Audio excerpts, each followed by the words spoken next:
Dwayne Johnson was just looking for a quiet evening, but what he found was a nightmare. A dangerous gang, corruption at the highest levels, and a battle he never expected to fight. But when an innocent woman is caught in the crossfire, he makes a choice: stand and fight. What happens next will leave you speechless. Watch until the end to see the shocking truth unfold. Don't forget to like, subscribe, and share your thoughts in the comments. The cool evening breeze rustled the trees as Dwayne Johnson walked along the quiet park pathway, his cap pulled low over his forehead. He relished the anonymity, away from the cameras, away from the flashing lights, just a man enjoying a rare moment of solitude. The distant laughter of children echoed from the nearby playground, a reminder of simpler times. He wasn't here to be a celebrity. He was here to be himself. Deep in thought, he rounded a bend, only to feel a sudden impact as another body collided with his. Instinctively steadying himself, he took a step back and looked down. Standing before him was an elderly black woman dressed in a neatly pressed military uniform, polished metals gleaming in the fading sunlight. A cane was gripped firmly in her hand, and dark sunglasses covered her eyes. "I'm terribly sorry," she said, her voice soft but steady. "I should have been more careful." Dwayne's initial irritation faded as he noticed the way she adjusted her stance, the way she subtly moved as if relying more on instinct than sight. It hit him. She was blind. "It's fine," he replied, his voice calmer now. "No harm done. Are you okay?" She nodded, shifting her cane slightly. "Just a little clumsy, I suppose." Something about her drew his attention. He wasn't sure if it was the quiet dignity with which she carried herself despite her obvious struggles, or the silent strength in her voice. He couldn't just let her walk away. "Wait," he said, stepping forward slightly. "Would you let me treat you to dinner? It's the least I can do after our little collision." The woman turned her head slightly in his direction, a polite smile forming. "Oh, that's very kind of you, but there's no need. I'm perfectly fine." Dwayne returned the smile, though his was more insistent. "I insist. Consider it an apology for my part in it. Besides, I could use the company." She paused, seeming to consider his offer. After a moment, she nodded. "Well, if you insist. My name is Marion James, by the way." "Dwayne," he said deliberately, omitting his last name. "Nice to meet you, Marion." "Nice to meet you too, Dwayne," she replied. Together, they started toward a small cafe visible at the end of the park's pathway. Dwayne adjusted his pace to match hers, ensuring she never had to rush. As they walked, light conversation flowed between them. He learned that Marion had served as a combat medic in Iraq, a veteran of countless battles where she had saved lives under the worst conditions imaginable. The price of her service had been her sight. A grenade explosion had robbed her of it, leaving her in darkness for the past 2 decades. Despite everything, she spoke with no resentment, no self-pity, only the kind of quiet resilience that came from surviving the impossible. By the time they arrived at the cafe, Dwayne found himself deeply intrigued. Hollywood was full of fake bravery, but Marion was a real thing. He held the door open for her, guiding her toward a booth by the window. The cafe was quiet, occupied only by a few scattered patrons. A friendly-looking waitress approached, and Dwayne ordered for both of them, opting for something hearty and warm. As they waited for their food, Dwayne found himself studying Marion. How she held herself, how she listened so intently, how she navigated a world she could no longer see. "You don't have to feel awkward around me," she said suddenly, as if sensing his thoughts. Dwayne chuckled, shaking his head. "Was it that obvious?" She smiled a little. People get nervous when they don't know what to say. They look at blindness like it's some kind of tragedy, something that makes a person less. She tilted her head slightly. But I don't see it that way. Dwayne leaned forward, genuinely curious. How do you see it? Marion ran her fingers lightly along the edge of the table as if grounding herself in the space. Life doesn't stop because you lose something. You just have to find new ways to keep moving. Their conversation stretched on, touching on her late husband, a kind and patient man who had been her rock after the war, and her estranged son, a man who had fallen into addiction and trouble with the law. Marion never complained, never sought pity. She simply told her story the way a soldier would, honest, unembellished, without expectation of sympathy. Dwayne found himself humbled by her presence. Their meal arrived, and they ate slowly, continuing their discussion. For once, have to talk about movies, fame, or the superficial nonsense that came with being a celebrity. With Marion, he was just a man having dinner with someone worth listening to. But as their meal neared its end, Dwayne reached into his pocket only to find it empty. A sinking feeling hit him. My wallet, he muttered, sitting up straighter. I think I left it in the park. Marion's expression remained calm. It happens, she said simply. Dwayne exhaled, standing. I'll be right back. Do you mind waiting here while I check? Of course, she nodded. Dwayne hurried out, retracing his steps through the park. His mind raced. He could have sworn he'd had it when they walked in, but after searching the pathway twice, he found nothing. When he returned to the cafe empty-handed, Marion was still seated calmly at the booth. Dwayne sighed, sitting down across from her. No luck. I must have dropped it somewhere else. Marion smiled lightly. These things happen. Don't worry, I can take care of it. Dwayne shook his head. No way. This is my treat. The waitress, having overheard the conversation, leaned in with a reassuring smile. No worries, Mr. Johnson. We know who you are. You can settle it later. Dwayne chuckled. So much for anonymity. Thanks, I appreciate that. As he turned back to Marion, the cafe door swung open with a heavy thud. A new presence entered the room, one that immediately set off alarms in Dwayne's instincts. He looked up and spotted a large, burly man dressed in a worn leather jacket adorned with patches. His unkempt beard and cold stare gave him a menacing air. The man scanned the room before his gaze settled directly on Marion. His lips curled into a faint smirk. Dwayne's body tensed instinctively. Years in the wrestling ring and Hollywood action films had given him a sixth sense for trouble before it arrived. The stranger took a few slow steps toward a nearby table, but his eyes never left Marion. Dwayne stayed seated, his focus locked on the man. He didn't like this. Not one bit. Something told him this night wasn't over. Dwayne walked beside Marion as they exited the cafe, the crisp night air brushing against his skin.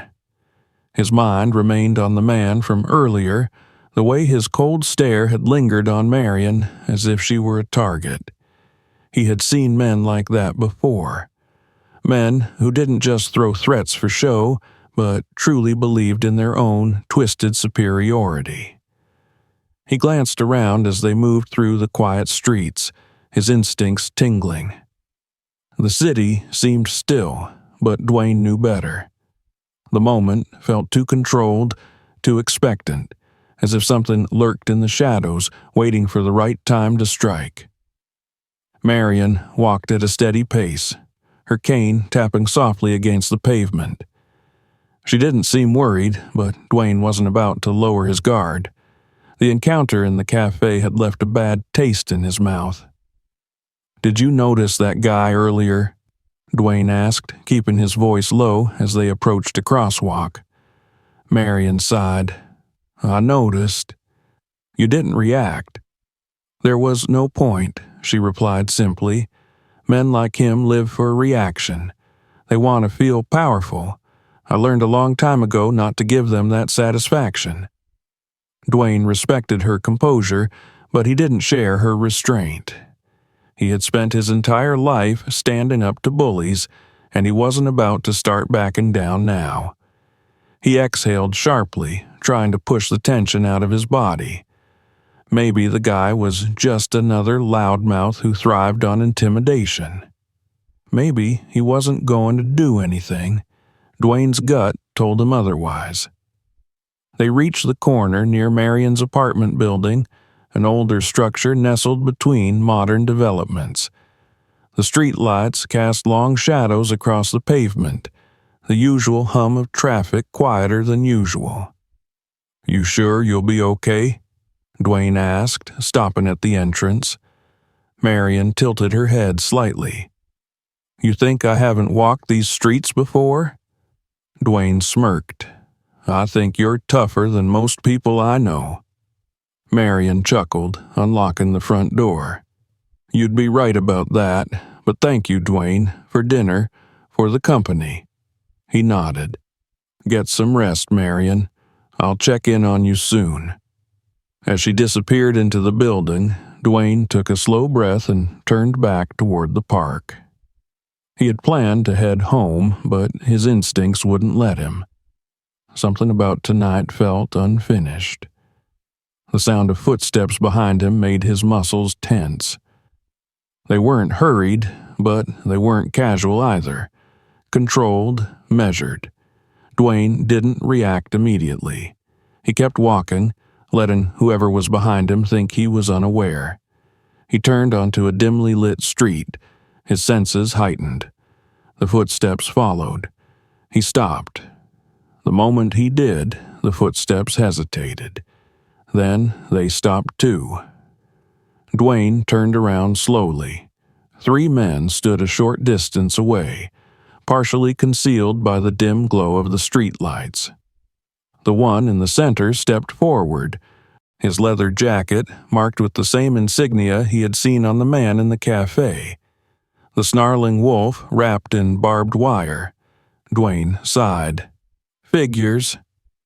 The man in the middle, stocky, with a crooked nose that had been broken more than once, smirked. "You lost, big guy?" Dwayne shook his head. "I don't think so, but I'm guessing you are."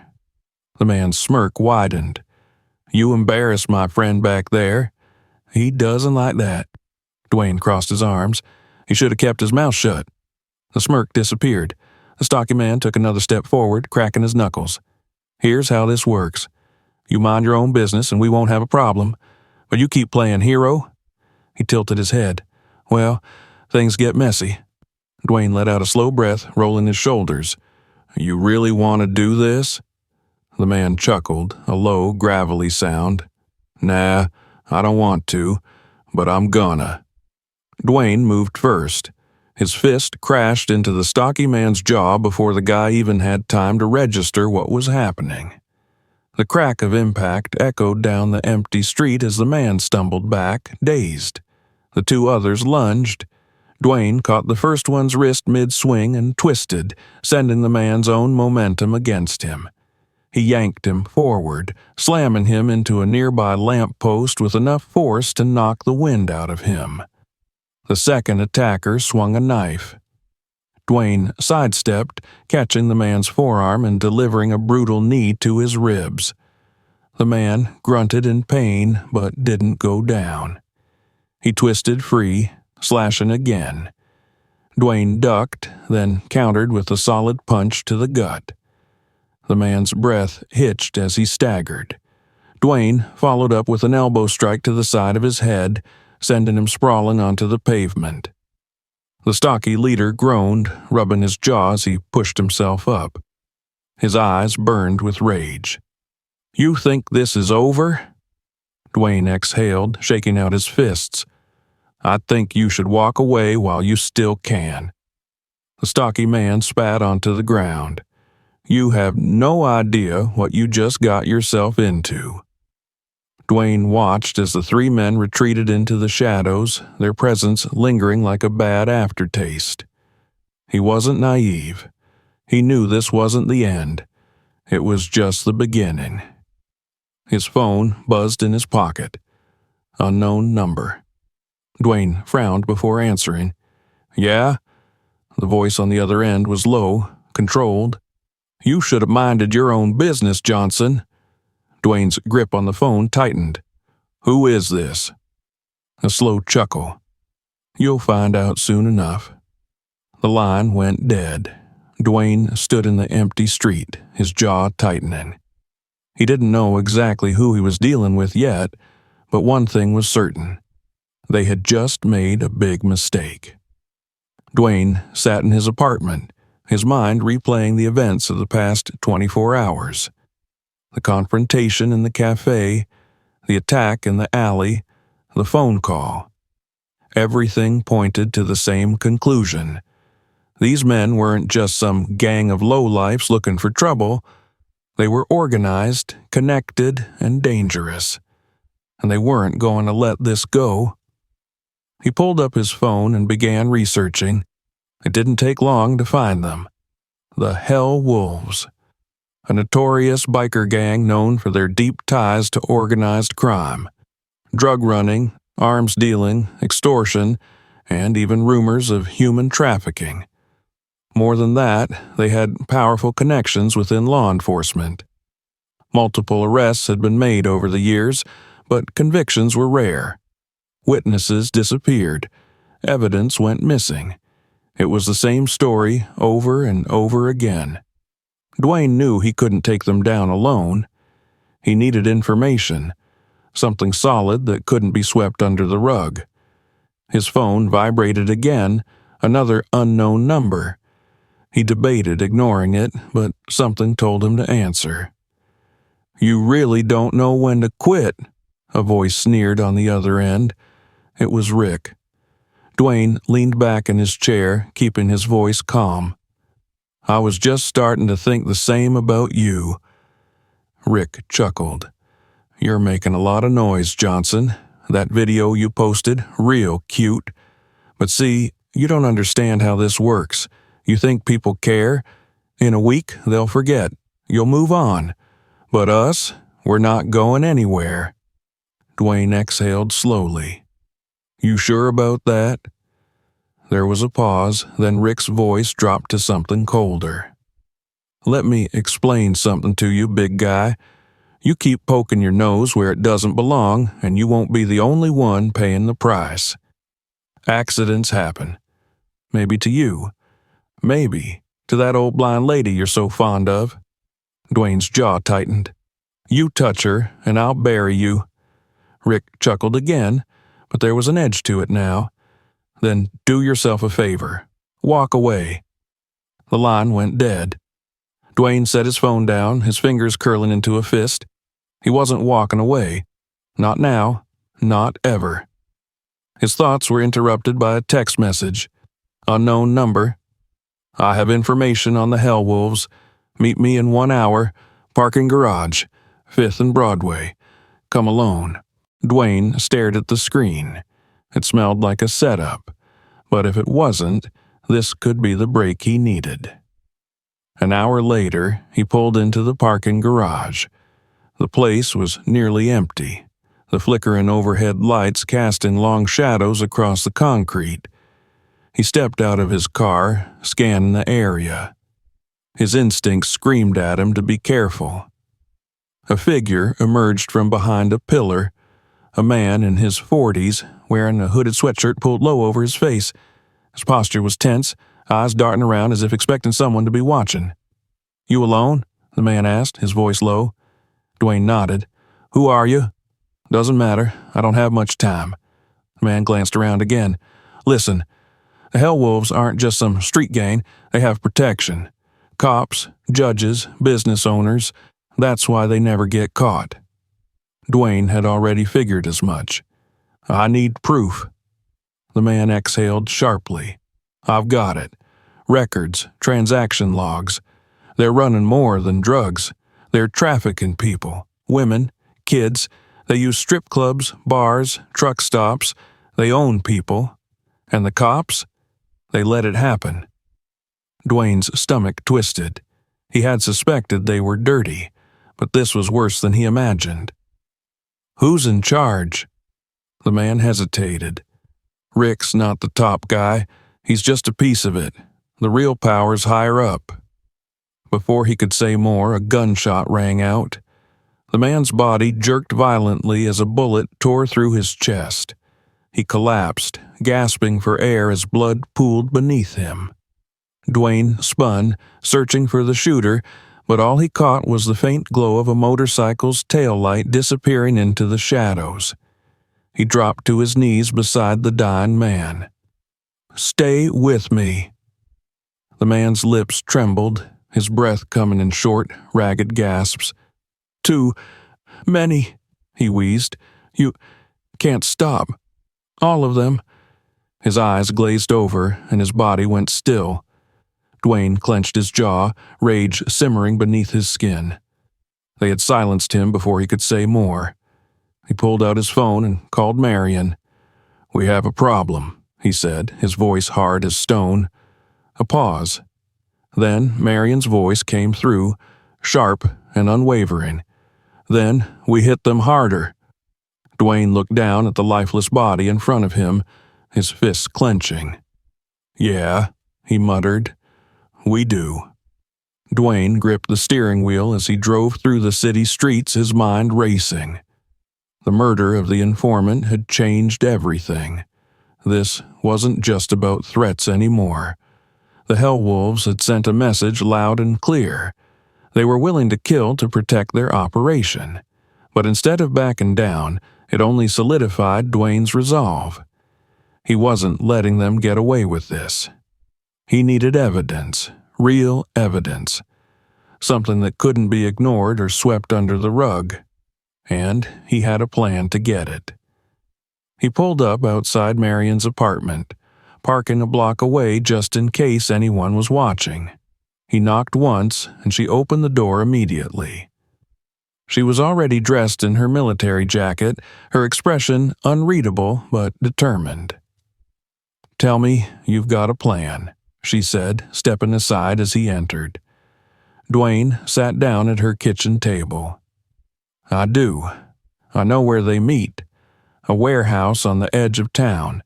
That's where they move their shipments. Drugs, weapons, and if what the informant said is true, people." His voice hardened at the last word. "If I can get in there, I can get proof." Marion set down her cane, folding her arms. "That's suicide." Dwayne met her gaze. "I can handle myself." She let out a slow breath. "I don't doubt that, but these men don't play fair. You saw what they did to that informant. They won't hesitate to do the same to you. That's why I need to be careful." He pulled out his phone, showing her a map with a marked location. "This is their base. If I can get inside, I can record everything. And once I have proof, we take it public." Marion nodded slowly. "And what happens if they catch you before you get out?" Dwayne smirked. "They won't." She studied him for a long moment before nodding. "Then let's make sure you have everything you need." An hour later, Dwayne parked a few blocks away from the warehouse. The building was old, with rusted metal siding and a chain-link fence surrounding it. A few motorcycles were parked outside, their chrome glinting under the moonlight. The place looked quiet, but Dwayne knew better. There were always more of them inside. He moved carefully, sticking to the shadows as he approached. He found a side entrance, a loading dock with a slightly ajar metal door. Slipping inside, he pressed himself against the wall, his ears tuned to every sound. The warehouse smelled of oil, sweat, and something more bitter. He could hear voices in the distance, low and muttered, and the occasional clinking of glass bottles. He crept forward, peering around a stack of crates. In the center of the warehouse, a group of bikers sat around a table. drinking and laughing. At the far end of the room, another door was slightly open, revealing a smaller space beyond. Dwayne's stomach clenched when he saw what was inside. Women, at least 6 of them, locked behind a heavy metal cage. Some looked dazed, their expressions blank. Others clung to each other, their faces etched with fear. Dwayne's hands curled into fists. The informant had been telling the truth. The Hellwolves weren't just a gang. They were running a full-scale human trafficking operation. He pulled out his phone and started recording, moving carefully to get a clearer view. He zoomed in on the men at the table, capturing their faces. Then he shifted to the cage, ensuring that every detail was documented. A voice rang out behind him. "The hell do you think you're doing?" Dwayne spun just as a biker lunged at him. He ducked the first swing, driving his shoulder into the man's gut and slamming him against a crate. The man grunted, but before he could recover, Dwayne delivered a clean uppercut that sent him sprawling. The noise alerted the others. Chairs scraped against the floor. Boots thudded against the concrete. Dwayne ran. He bolted toward the side exit, shoving through the door just as a gunshot rang out. The bullet pinged off the metal frame inches from his head. He kept moving, sprinting toward the fence. He could hear them behind him, angry shouts, revving engines. He reached the fence, scaling it in seconds and dropping down on the other side. A motorcycle engine roared behind him. Dwayne turned just in time to see a biker speeding toward him, a metal chain swinging from his hand. Dwayne sidestepped at the last second, grabbing the chain as it whipped past. He yanked hard, pulling the biker off balance and sending him crashing to the ground. Before the man could get up, Dwayne grabbed the bike and took off. The tires screeched as he sped away, adrenaline coursing through his veins. In his pocket, his phone buzzed. Marion. He pressed the call button, still steering with one hand. "You got what you needed?" she asked. "I got it," he said, his breath still heavy. "And they know it." Marion was silent for a beat. Then, with a calm finality, she said, "Then it's time to finish this." Dwayne sat in his apartment, his phone resting on the table, the screen still glowing with the video he had recorded at the warehouse. Every second of footage was damning. The Hellwolves, the cage, the terrified women. It was undeniable proof of the gang's operation. The question now was what to do with it. He knew that if he posted it publicly, the Hellwolves would come after him with everything they had. They already had blood on their hands. Killing him wouldn't be any different to them, but he also knew that waiting wasn't an option. The longer he held on to the video, the more time they had to cover their tracks, move their victims, and make sure the trail went cold. His phone buzzed. "Marion." "You made it out," she said. It wasn't a question. "I made it out," he confirmed, "and I have everything we need." There was a pause. Then, with quiet resolve, she said, "Then it's time to go public." Dwayne exhaled. It won't be that simple. These guys have cops on their payroll, politicians. If we put this out the wrong way, they'll spin it, bury it, and nothing will change. "Then we don't give them the chance," Marion replied. "We don't just post it. We force them to respond. We go big. News stations, social media. We make it so loud that they can't ignore it." Dwayne leaned back, considering her words. She was right. If they trickled the information out, it would be silenced. But if they made it a firestorm, something too big to control, then the Hellwolves wouldn't have anywhere to hide. He opened his social media, his fingers hovering over the screen. This was it, the point of no return. Then he pressed record. "This is Dwayne Johnson. And what I'm about to show you is something they don't want you to see." He laid it all out. He spoke about the attack in the cafe, the threats, the murder of the informant. Then he showed the video, the cage, the women, the hell wolves laughing, drinking, knowing they had nothing to fear. "They think they can get away with this," he said. "They think no one will care, that no one will stop them, but they're wrong." He ended the video and hit post. Within minutes, it started to spread. Within an hour, it had gone viral. The outrage was immediate. News stations picked it up. Celebrities shared it. Activists called for action. It wasn't just a local story anymore. It was national. Then the threat started. His phone rang again. An unknown number. "You really don't know when to quit," Rick's voice sneered on the other end. Dwayne leaned forward. "Neither do you. You think a few angry tweets are going to stop us?" Rick scoffed. "You think we haven't been through this before? You don't get it, Johnson. We own this town. You're just another loudmouth who's going to regret sticking his nose where it don't belong." Dwayne smirked. "Funny. Seems like a lot of people disagree with you. Seems like they're watching now. Seems like they're angry.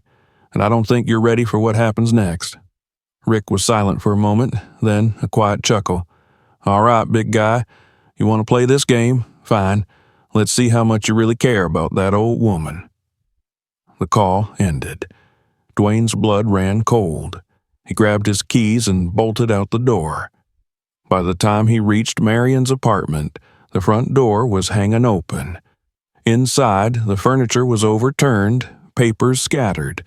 No sign of Marion. His phone buzzed again. A text, a picture. Marion, tied to a chair, a fresh bruise forming on her cheek. Below it, a single message. "Come alone." Dwayne's fists clenched. The next message gave the location. An abandoned construction site on the outskirts of town. Dwayne didn't think. He didn't plan. He just drove. When he arrived, the place was quiet, too quiet. The skeletal frame of an unfinished building loomed in the darkness, metal beams stretching toward the night sky. His headlights cut through the shadows, revealing a row of motorcycles lined up in front of a large shipping container. Then he saw her. Marion, still tied to the chair, her head held high despite the blood on her face. Rick stepped forward. A grin stretched across his bruised face. "Didn't think you'd actually show," he said. Dwayne got out of the car, his movements slow and deliberate. "You should have left her out of this." Rick laughed. "And missed the fun? Nah.